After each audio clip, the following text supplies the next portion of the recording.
చేస్తున్నా మా కోడళ్ళ కోసం గారెలు, చికెన్, మటన్.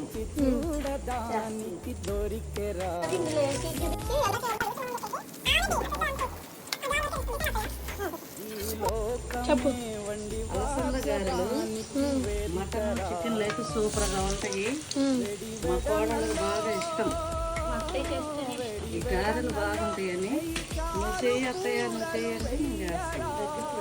మీరు కానీ చేసుకోండి, తిని చెప్పండి. ఎలా చేయాలి? బొబ్బర్ల పప్పు 1 గంట ముందు నానబెట్టుకొని దాంట్లో కేజీ పప్పులో 1/2 కిలో మినప్పప్పు వేయాలి. ఇక నీళ్ళు ఎక్కువ వేయకుండా రుబ్బి చక్కగా కొద్దిగా పిండి పెట్టుకొని గారెలు చేసుకుంటే బాగుంటుంది. ఎలా ఉంటాయి? సూపర్. మటన్